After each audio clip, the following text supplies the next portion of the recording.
कार्तिक देखो, I am sorry. मैं अब ऐसा कुछ नहीं करूंगी, एक बार मुझे माफ कर दो।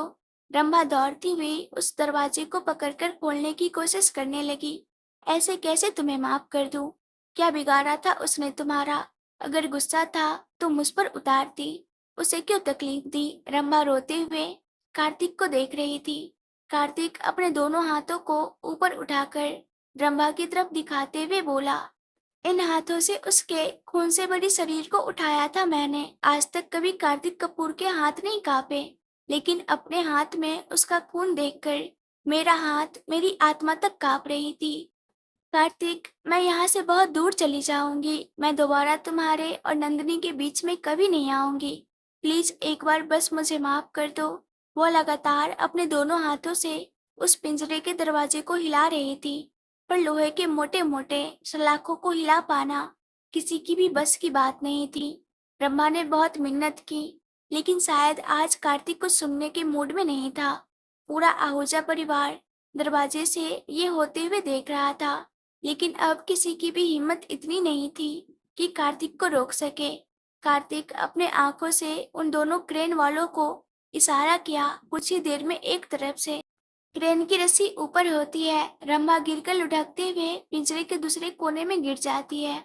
तभी दूसरे क्रेन ने भी अपनी रस्सी को ऊपर खींचा, तो रंभा उस कोने से लुढ़कते हुए दूसरे कोने की तरफ चली गई।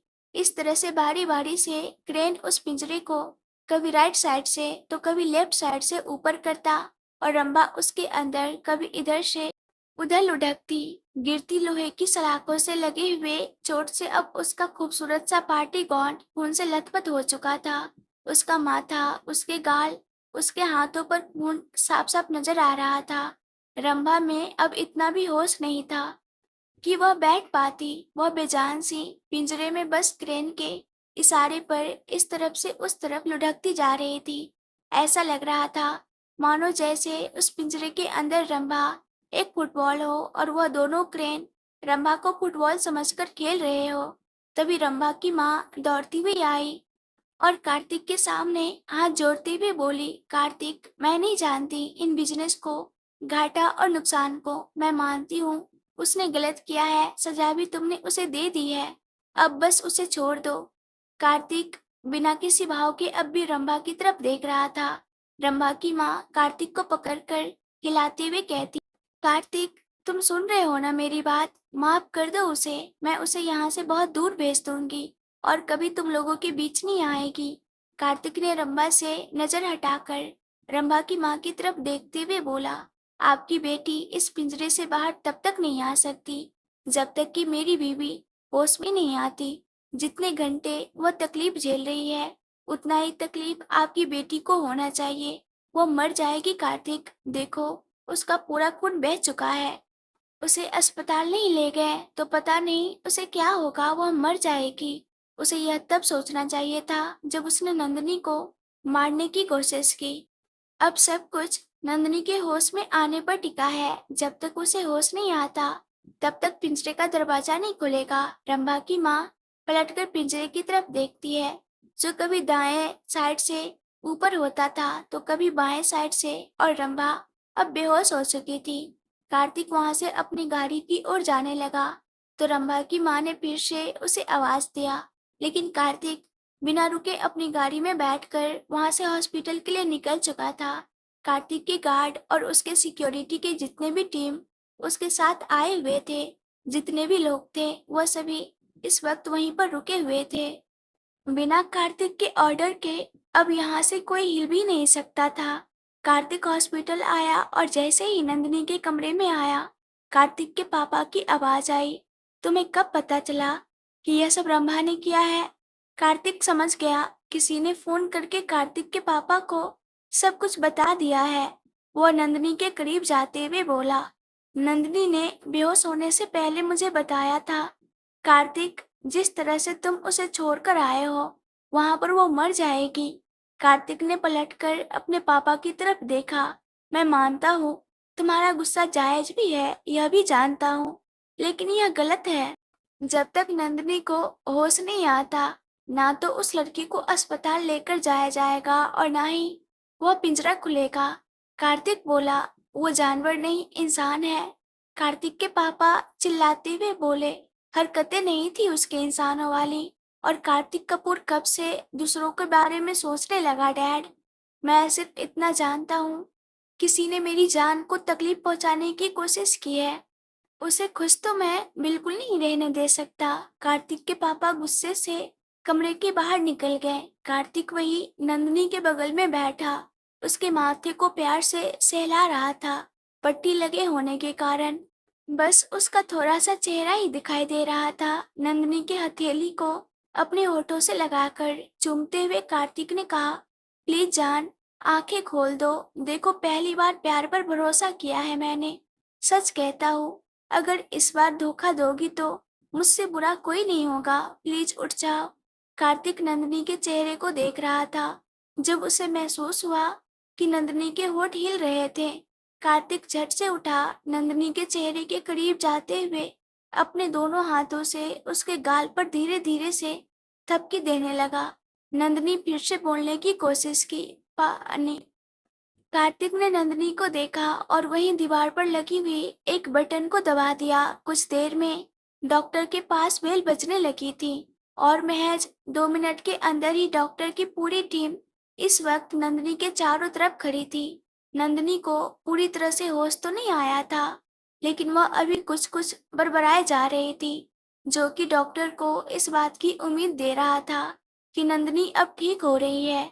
डॉक्टर ने सभी को वार्ड से बाहर कर दिया और नंदिनी को किसी भी तरह से स्ट्रेस न देने को कहा। कार्तिक हॉस्पिटल में मौजूद उस राधे कृष्ण की मूर्ति के सामने खड़े अपने हाथ जोड़कर प्रार्थना कर रहा था। प्रीति की नजर उस पर गई तो उसकी हैरानी का ठिकाना ना था। उसने सत्यम को उस तरफ देखने का इशारा किया। सत्यम भी कार्तिक को देखकर मुस्कुरा दिया। सत्यम कार्तिक को देखकर बोला, कहते हैं प्यार इंसान को बदल देता है। भगवान पर भरोसा न करने वाला मेरा भाई आज भगवान के सामने खड़े होकर प्रार्थना कर रहा है। सत्यम और प्रीति नंदिनी के कमरे के बाहर कुर्सी पर बैठे थे। नंदिनी बात कर रही होगी क्या? प्रीति सत्यम के पास बैठते हुए बोली। हाँ, मेरी एक आंख मैं अंदर नंदिनी के कमरे में छोड़कर आया हूँ ना, इसलिए अंदर क्या हो रहा है वो देख पा रहा हूँ। सत्यम ने प्रीति के बेतुके सवाल पर कहा, क्या कुछ भी बोल रहे हो आप? प्रीति मुंह बनाती हुई बोली, अच्छा तुम तो लॉजिकल बात कर रही हो ना, तुम्हारे साथ ही मैं भी बाहर आया और यहाँ तुम्हारे साथ ही बैठा हूँ। फिर मुझे कैसे पता चलेगा कि अंदर क्या हो रहा है? प्रीति ने अपने होठ सिकोड़कर चेहरा नीचे झुका लिया तो सत्यम मुस्कुराकर उसके कंधे पर हाथ रखकर उसे अपने पास खींचते हुए बोला, वो अब ठीक होगी, उसे होश आ रहा था ना। तभी कार्तिक भी उनके पास आके बैठ गया। दोनों उसको देखकर मुस्कुरा रहे थे।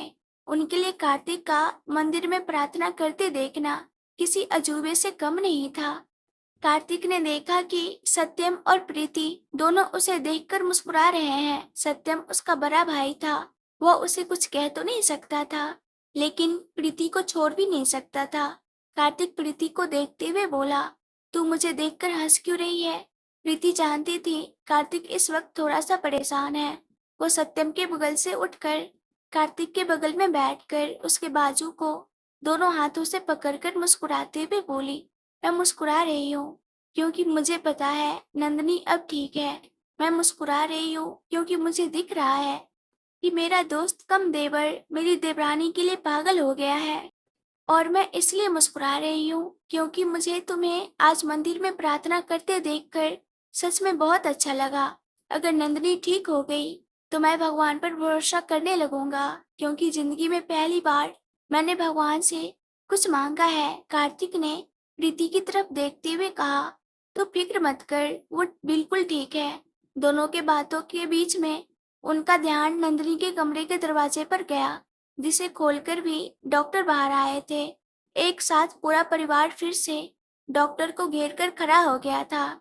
डॉक्टर के चेहरे पर मुस्कुराहट थी, जो इस बात की निशानी थी कि न्यूज पॉजिटिव है। डॉक्टर मुस्कुराते हुए बोले, वह ठीक है, फिलहाल होश में है। कोशिश कीजिएगा ज्यादा बातें न करें, स्ट्रेस न ले और उनके आसपास का माहौल थोड़ा खुशनुमा रखें। हम मिल सकते हैं उससे। कार्तिक तुरंत बोल पड़ा, हाँ क्यों नहीं। जरूर, डॉक्टर ने कहा। कार्तिक ने जब सुना कि वो नंदिनी से मिल सकता है, वो तुरंत आगे जाने लगा। डॉक्टर कार्तिक को रोकते हुए बोले, एकदम शांत होकर बात कीजिएगा। डॉक्टर भी डरता था और वो कार्तिक को गुस्से में देख चुका था। उसे ऐसा लग रहा था कि वह नंदिनी पर भी गुस्सा हो रहा होगा। कार्तिक ने डॉक्टर के हाथ को अपने बाजू से ऊपर झटका और सीधे कमरे के अंदर चला गया। उसके पीछे पीछे पूरे घर वाले भी आए। नंदिनी के बेड को इस वक्त थोड़ा सा उठाया गया था और नंदिनी इस वक्त बिस्तर से उन सभी की तरफ देख रही थी। एक एक करके उसने सबका चेहरा देखा और फिर उसकी नजर रघुवीर की तरफ गई। रघुवीर जी को देखते ही नंदिनी के चेहरे पर बड़ी सी मुस्कुराहट आ गई। पापा, उसने अपने दोनों हाथों को उठाया। अपने हाथों को उठाते टाइम उसे दर्द हो रहा है, यह उसके चेहरे को देखकर पता चल रहा था। पापा, उसने प्यार से रघुवीर जी को आवाज दी। रघुवीर जी नंदिनी को ऐसा करते देख उसकी तरफ बढ़ते हैं। नंदिनी के सामने बैठकर नंदिनी के दोनों हाथों को अपने हाथों में पकड़ लिया। नंदिनी थोड़ा सा झुककर उनके कंधे पर अपना सर रख देती है। पूरा घर खुश था कि नंदिनी ठीक थी, लेकिन कार्तिक को ये अजीब लगा कि नंदिनी यहाँ मौजूद और किसी को देखकर नहीं मुस्कुराई थी। वह सिर्फ रघुवीर जी को ही देखकर क्यों मुस्कुराई? एक छोटी मुस्कुराहट कार्तिक को देखकर भी तो आती। तभी रघुवीर जी नंदिनी के बिस्तर से खड़े होकर सबकी तरफ देखने लगते हैं।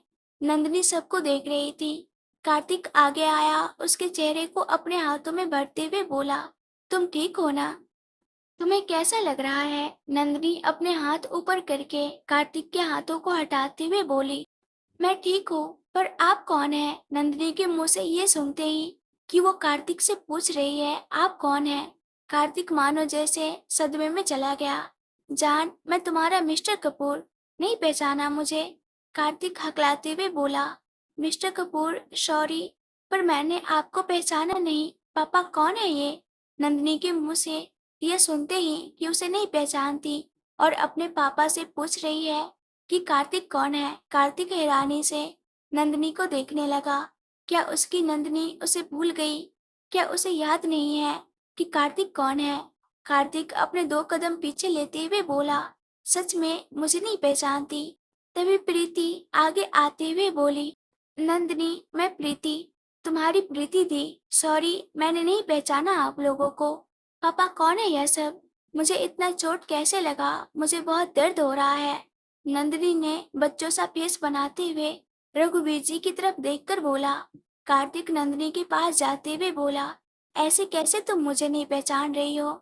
जान, मुझे ध्यान से देखो। कार्तिक तेज आवाज में बोला। रघुवीर जी कार्तिक को गुस्से में देखकर कहते हैं, कार्तिक, इस तरह से बात मत करो। कार्तिक समझ रहा था कि उसे अभी इस तरह से नहीं चिल्लाना चाहिए, लेकिन उसे समझ नहीं आता कि वो क्या करे, कैसे रिएक्ट करे। उसकी जान उसे पहचान नहीं रही थी, जिसके लिए वह 2 दिन से मरा जा रहा था। वह होश में आने के बाद उससे पूछती है कि तुम कौन हो?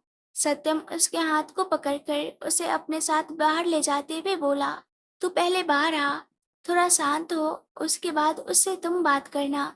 लेकिन भाई, ऐसे कैसे मुझे नहीं पहचानती? उसे चोट लगा तब तक मुझे मिस्टर कपूर कह रही थी, मुझे कह रही थी कि मेरे साथ जीना चाहती हैं। सत्यम बोला, भगवान पर भरोसा रख, सब ठीक ही होगा। अभी कुछ देर के लिए उसके पापा के साथ छोड़ दे, अभी अभी होश में आई है। कभी कभी हो जाता है ना ऐसा। हाँ, जरूर ऐसा ही कुछ होगा, वरना ऐसे कैसे हो सकता है कि वो मुझे ना पहचाने?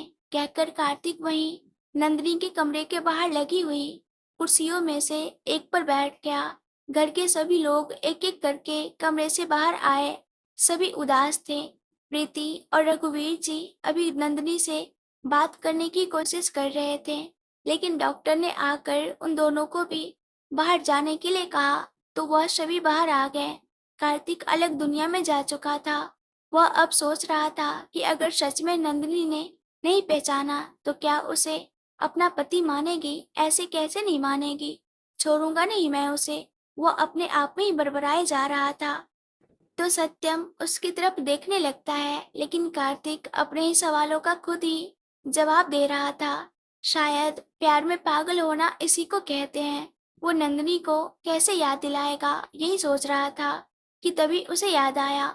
उसके हाथ में इस वक्त मेहंदी लगी थी, उसमें कार्तिक का नाम है। अगर नंदिनी ने पूछा तो कार्तिक उसे मेहंदी दिखा देगा। इतना समझदार होकर भी अभी वो बच्चों की तरह लॉजिक ढूंढ रहा था। 1 घंटे तक कमरे में कोई नहीं गया। सभी अब घर जा रहे थे। नंदिनी ठीक थी और होश में थी, इसलिए घर वाले थोड़ी देर घर जाकर रेस्ट करना चाहते थे। रघुवीर जी अभी वही थे, क्योंकि नंदिनी सिर्फ उनको ही पहचान रही थी। कार्तिक अपने ख्यालों में ही था। जब अर्पित की आवाज आई, जीजा जी आपकी मोटू से बात हुई? कार्तिक ने अर्पित को देखा तो अर्पित भी कार्तिक के बगल में बैठ गया। क्या हुआ? फूफा जी ने बताया कि मोटू ठीक है, होश में है। फिर आप क्यों उदास हो? वो मुझे नहीं पहचान रही। कार्तिक धीरे से बोला। क्या? अर्पित चिल्लाया तो रघुवीर जी ने अपनी आंखें दिखाई। मतलब मोटू आपको भूल गई? कार्तिक को यह सुनते ही ऐसा लगा जैसे कि उसका सबसे कीमती चीज उससे दूर हो गया हो। इसका मतलब अब उसको हम डिस्चार्ज करा के अपने घर ले जाएंगे। अर्पित अपने भोलेपन में बोला और फिर रघुवीर जी की तरफ देखते हुए कहता है, फूफा जी नंदिनी को आप हमारे घर लेकर आइएगा, वहां पर माँ उसका ध्यान रखेगी। रघुवीर जी कुछ कहते उससे पहले ही कार्तिक उठकर खड़ा हुआ और अर्पित को कॉलर को पकड़कर खींचकर खड़ा करते हुए बोला, उसके पति का घर है उसके पास, तो तुम्हारे घर क्यों आएगी? पर जीजा जी मोटू आपको नहीं पहचानती, आप क्या कहोगे उससे? कहाँ लेकर जा रहे हो उसे? अर्पित घबराते हुए डर कर बोला, उसे अब याद करना ही होगा।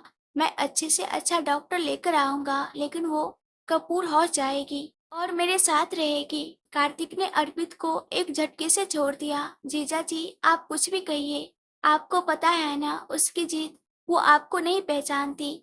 इसका मतलब आप उसे चाहकर भी नहीं ले जा सकते। अर्पित रघुवीर जी के पीछे छुपते हुए बोला। कार्तिक ने उसे ऐसे देखा मानो जैसे नजरों से ही भस्म कर देगा। रघुवीर जी भी अर्पित को डांटते हैं और कार्तिक से कहते हैं, बेटा ये बच्चा है, इसकी बातों को मत सुनो। कार्तिक अर्पित को घूर रहा था और अर्पित अंदर तक डर गया। तभी डॉक्टर आए और नंदिनी के वार्ड में घुस गए। इस बात का फायदा उठाकर कार्तिक भी उनके पीछे अंदर चला गया। डॉक्टर ड्रिप चेंज करके बाहर निकल गए, जबकि कार्तिक वहीं बैठ के नंदिनी को देख रहा था। कार्तिक के आने से अनजान नंदिनी इस वक्त सोई हुई थी। लगभग 1 घंटे बाद नंदिनी होश में आई। तब तक कार्तिक उसके पास बैठे अपने और नंदिनी के बारे में सोच रहा था कि वो किसी भी हाल में नंदिनी को नहीं छोड़ सकता है, उसकी जान थी वो। आप यहाँ क्या कर रहे हैं? नंदिनी की प्यारी आवाज कार्तिक के कानों में आई। मैं तुम्हें देखने आया था, कार्तिक ने कहा। क्यों? कार्तिक उसके पास बैठकर उसके हाथ को पकड़ते हुए बोला, तुम ठीक हो ना? हाँ मैं ठीक हूँ। और कुछ? तुमने तो डरा ही दिया था। पता है कितना प्यार करने लगा हूँ तुमसे, ये अब पता चला। तुम सच में जान बन गई हो मेरी। ये सब आप मुझे क्यों कह रहे हो? नंदिनी अपने हाथ को छुड़ाते हुए बोली। जान? कार्तिक हाथ बढ़ाकर नंदिनी के चेहरे को थामना चाहा तो नंदिनी ने अपनी गर्दन को थोड़ा सा पीछे कर लिया। मत फेरो नजर इस तरह से, तुम्हारी कसम, दिल को कितना दर्द होता है बता नहीं सकता तुम्हें। अब नहीं जी सकता तुम्हारे बिना। अच्छा तो पहले प्यार नहीं करते थे? प्यार कितना है इसका एहसास दिलाने के लिए एडमिट होना पड़ता है। नंदिनी ने तुरंत कहा। मतलब? कार्तिक हैरान होकर बोला, आपकी एक्स ने मुझे भला बुरा तो बोला ही, मारा भी मुझे। उसका क्या?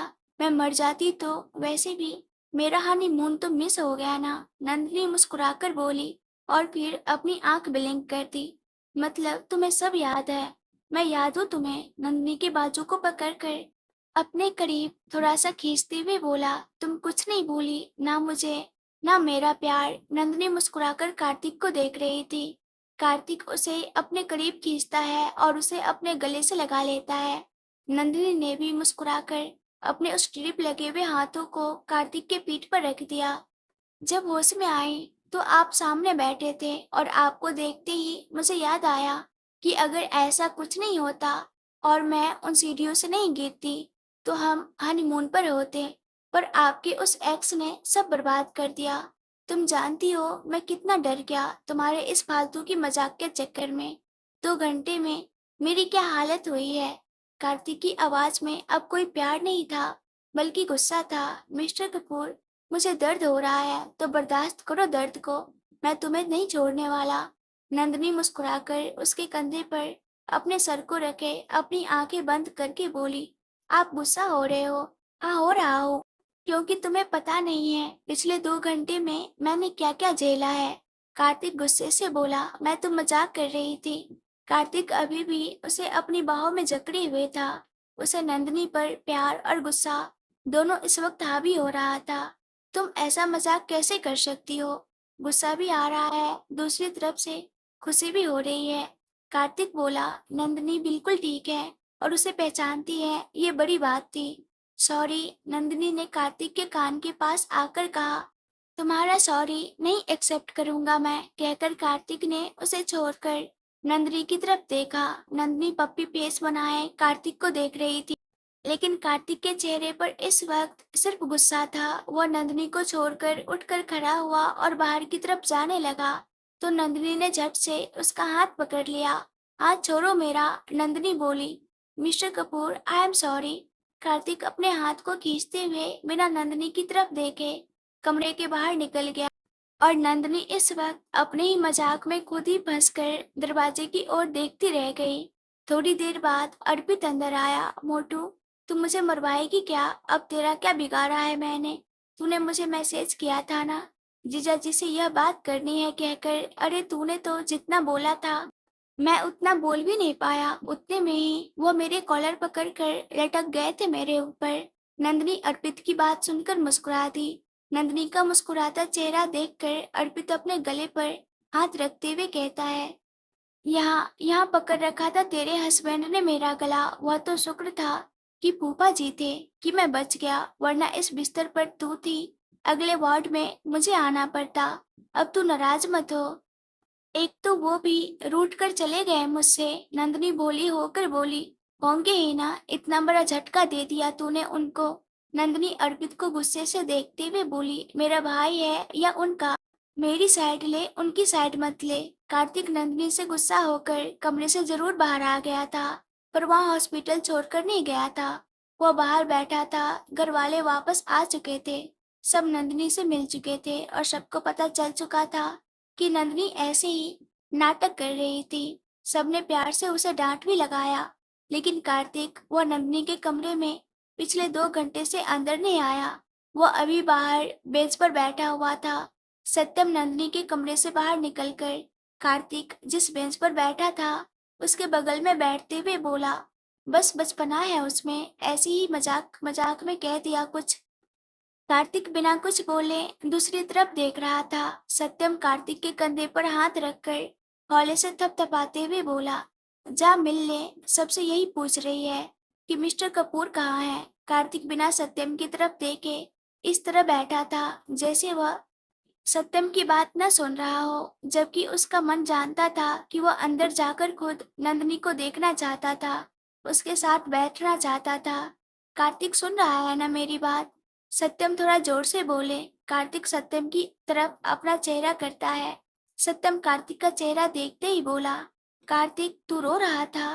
कार्तिक की आंखें लाल हो चुकी थी, बल्कि अभी भी गीली थी। अपनी चोरी पकड़े जाने पर कार्तिक झट से सत्यम के कंधे पर सर रखकर सत्यम से लिपटकर उसे कसकर पकड़ लेता है। शायद यह पहली बार ही था जब कार्तिक सहारे के लिए सत्यम के पास आया था।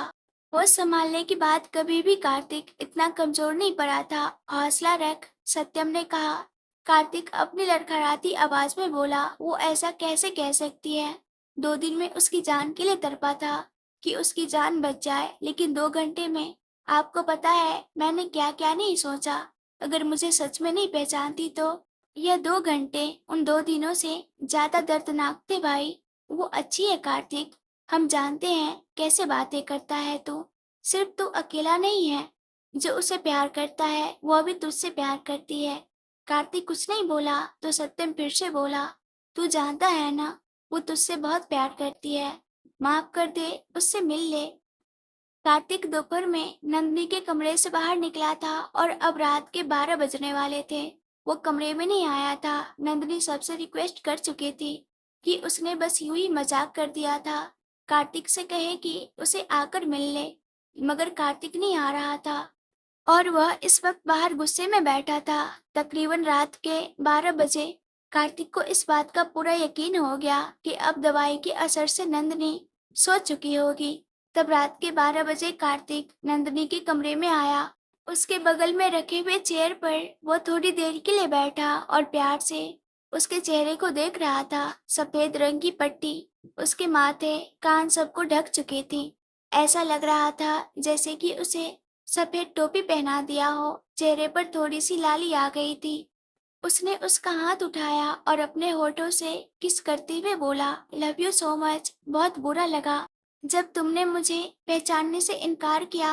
वह जाने कब तक नंदिनी को देखते हुए यूं ही बैठा रहा, लेकिन अब कार्तिक की आंखें भारी होने लगी थी। जब से नंदिनी को हॉस्पिटल लेकर आया था, वह एक पल को भी सोया नहीं था।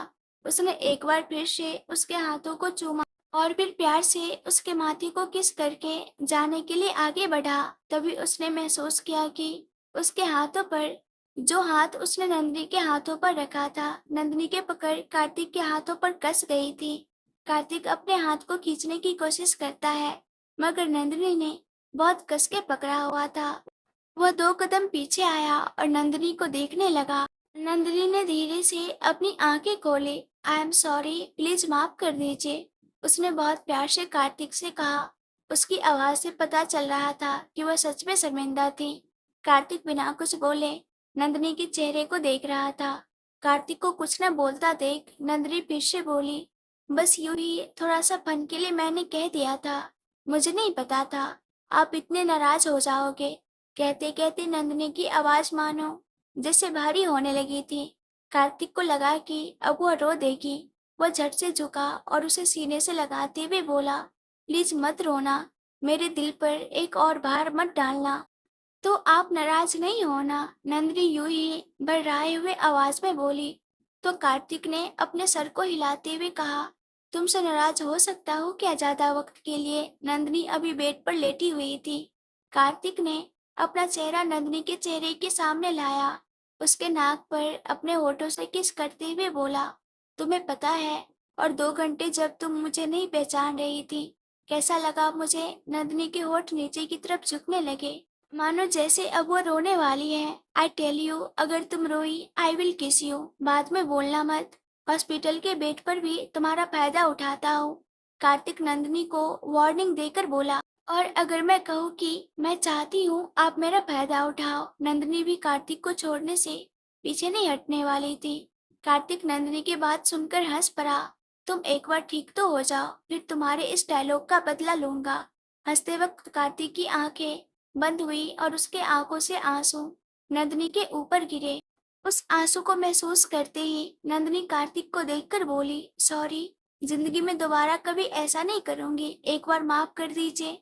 कार्तिक ने उसे नहीं डांटा तो नंदिनी साइड में रखे हुए रिमोट की तरफ से इशारा करते हुए बोली, फिर मेरा बेड थोड़ा सा ऊपर कर दीजिए और मेरे बगल में आकर बैठ जाइए। कार्तिक रिमोट लिया और नंदिनी के बेड को आधा ऊपर कर दिया। अब नंदिनी लगभग आधी लेटी हुई थी तो आधी बैठी हुई थी। उसने अपने हाथों से इशारा करते हुए कार्तिक को अपने बगल में बैठने के लिए कहती है। कार्तिक उसके बगल में बैठ जाता है। नंदिनी अपने आप को थोड़ा सा एडजस्ट करके कार्तिक के कंधे पर अपना सर रख देती है और अपने हाथों को कार्तिक के हाथों पर रखकर अपनी आंखें बंद कर लेती है। उसके कंधे को कार्तिक धीरे धीरे सहला रहा था। मिस्टर कपूर, डॉक्टर ने मेरे बाल काट दिए हैं क्या? कार्तिक ने झुककर नंदिनी के बालों की तरफ देखा। पीछे से तो उसके बाल पूरे बड़े ही थे, जैसे एक चोटी में बांध दिया गया था, और कार्तिक जानता था उसके आगे के बालों को तो काटना ही पड़ा होगा क्योंकि चोट लगी थी। तुम अपने बालों की चिंता मत करो, मुझे तुम पसंद हो, चाहे वो लंबे बालों में हो या बिना बालों के हो, कार्तिक ने मुस्कुराकर बोला। मिस्टर कपूर, नंदिनी ने कार्तिक के हाथ को हल्के से दबाते हुए कहा। कार्तिक नंदिनी की बात पर हंसता है, जान, बाल छोटे होंगे फिर बड़े हो जाएंगे, जरूरी है तुम ठीक रहो, और ऐसे भी बहुत टाइम से एक ही हेयर स्टाइल रखा था तुमने, इस बार बदल लेना। पर मुझे लंबे बाल अच्छे लगते हैं। और मुझे तुम। कार्तिक खुद भी काफी थका हुआ था। जाने बातें करते करते वो कब सो गया उसे खुद भी पता नहीं चला। जबकि नंदनी 2 दिन तक बेहोश थी और दोपहर में भी काफी देर तक सोती रही, इसलिए इस वक्त उसे नींद नहीं आ रही थी। कार्तिक के कंधे पर सर रखकर जाने कब तक कार्तिक को देखती रही। उसे अपनी शादी के लिए हाँ करने का फैसला बिल्कुल सही होता हुआ नजर आ रहा था। जाने कितनी बार तो उसने अपने मन ही मन में मोना को थैंक यू बोला कि वह शादी वाले दिन भाग गई, वरना कहाँ मिलता उसे कार्तिक। अपने चेहरे को थोड़ा सा उठाकर उसने कार्तिक के गाल पर किस किया, तो कार्तिक नींद में भी मुस्कुरा दिया। 2 दिनों बाद सुकून की रात थी, कार्तिक के लिए भी और नंदनी के लिए भी। भले ही इसके बाद एक लंबा वक्त नंदनी को ठीक होने में लगता, लेकिन कार्तिक था उसके साथ, तो नंदनी जानती थी कि सब कुछ ठीक हो जाएगा। कार्तिक और नंदनी एक दूसरे से लिपटे हुए उस बिस्तर पर सोए हुए थे। दवाई की असर की वजह से इस वक्त नंदनी को दर्द तो नहीं हो रहा था। दोनों सोए थे जब सत्यम और अरविंद घर से कॉफी लेकर नंदनी से मिलने आए। इस तरह दोनों को सोता देख सत्यम मुस्कुराकर बाहर आ गया, जबकि अरविंद ने अपने मोबाइल से उन दोनों की फोटो ली और अपने फैमिली ग्रुप में डाल दिया। आप लोगों को ये कहानी कैसी लग रही है, प्लीज कमेंट्स करके बताइएगा। और प्लीज आप लोग इस वीडियो को लाइक एंड शेयर जरूर कर दीजिएगा। और इस चैनल को जिन लोगों ने अभी तक सब्सक्राइब नहीं किया है, प्लीज वो लोग सब्सक्राइब कर लीजिएगा। Thank you.